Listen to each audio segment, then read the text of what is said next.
I'm going to tell three ghost story, or no, I'm going to tell a ghost story that happened over the course of 3 Christmas parties that happened to me.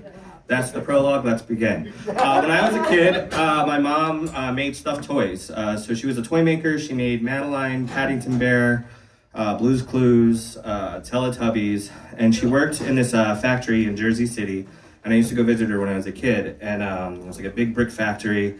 She worked on the 3rd floor, and she had this toy mouse, or a toy rat that she made. It was like one of her first toys, and she used to keep it on her desk as like a source of inspiration and as a proof of concept. When I was a kid, I would open up the air vent in her office, and I would put the mouse in, and I would drop it down to the 2nd floor. I would run down, I would open up the air vent, and then pull it up, and like this entertained me for hours. So there was a holiday party. I was probably like 5 or 6, and so I dropped the mouse down the air vent like I used to, and I ran downstairs and opened up the air vent, and it was gone.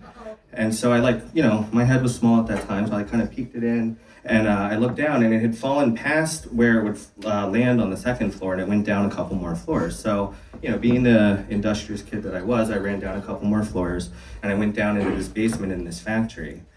And this basement this was like an old-timey factory in Jersey City, so it was like made out of brick, and there was like, I don't know, it was like maybe half the size of this room. It was like a smaller room. It was made out of brick, but there was like burn marks kind of on the bottom, and like I can't tell you how or why I felt this way, but I just got this overwhelming sense of dread. And like, again, I was like 5 or 6, and I just started crying. And I freaked out, and like I did get the rat because like it's my mom's like special toy and everything. And like I ran upstairs and was just like freaking out, and we left the party early. So that is the first Christmas party. So a number of years later, I was probably like 15 or 16, I was at her annual holiday party again. And I was like old enough that I was not entertained by like Santa, but young enough that like I couldn't drink at this event. So, I was like exploring, the factory building, and I went back down into that room, and I didn't have that same sense of dread this time, but I started like poking around, and there was like this old kind of cigar box in the corner, and I like, opened it up, and there was like, old-timey office bric-a-brac in there. There was like an old lighter. It wasn't a Zippo, but it looked sort of similar to a Zippo. There was like some old keys, like old-timey pencils, like a old pencil sharpener. And I picked up the cigar box, and then just the lights in the entire building just went dark. And I came to find out later that upstairs at the holiday party, when the lights went out, somebody knocked over a punch bowl. The punch went all over the floor. Some lady slipped on that. Another guy like got bumped into by the lady, hit the tree, like knocked it down. It was like this whole like calamity of errors kind of situation. So everyone blamed me for that. They thought I like tripped a fuse or something. I didn't. I just touched this box. Definitely my fault though somehow. And on the drive home, like my mom and I were talking about it, and she was like, "What did you do?" And I was like, "I just picked up this box, I don't know."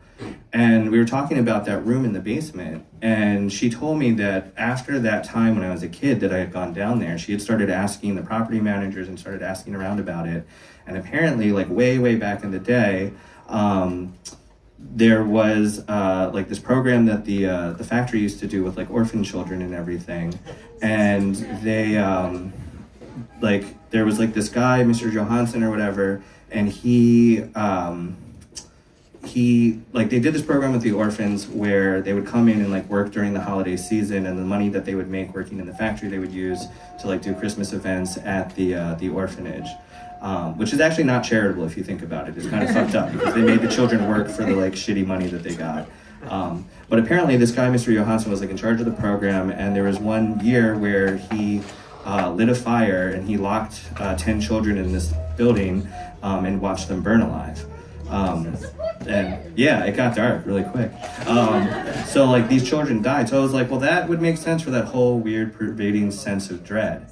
And like normally this is where I would like end the tale and say like that was spooky and creepy and like everything. But I did say there was three parties. So the third party actually involves Aaron Keating. His parents throw this holiday party every year, and I used to live in New Jersey, but I would come back to Maryland to visit friends and everything. And I was on a train down to attend that holiday party at Christmas time, and there was this old guy on the train that I started talking to, and he kind of looked like the old guy in Home Alone, you know, the South Bend shovel slayer, you know, the guy with the, yeah. And we like started talking, and he was asking me why I was on the train, because, you know, you like to talk to strangers when you're on a train and everything. And I was telling him about this holiday party that I was going to, and we started talking about holiday parties, and we got on the subject of that, you know, wacky party where the punch bowl spilled and the lady fell into the tree and everything. And the more that I told him about that situation, we started talking, and he got this like look over his face, and apparently his great-grandfather was that dude, Mr. Johansson. And he said apparently what really happened was, this is still not great. It's like I mean, he's not a monster that like burned children alive. He went to go out to the bar, and so he locked the 20 children that were in the room. It's 20 now. That's how these things go.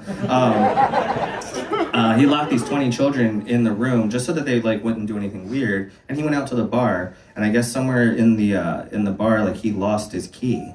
And when he came back, a fire had started, but he didn't watch them burn with glee. He was trying to like save them, and he was like, you know, trying to find a key and everything. But apparently this whole event haunted that man's family for years and years. And they actually changed their name from Johansson to Johnson. The guy that I met on the train was named Mr. Johnson. You know, it was like this horrible event that happened to him. So like with that knowledge, like, you know, I went to the holiday party or whatever.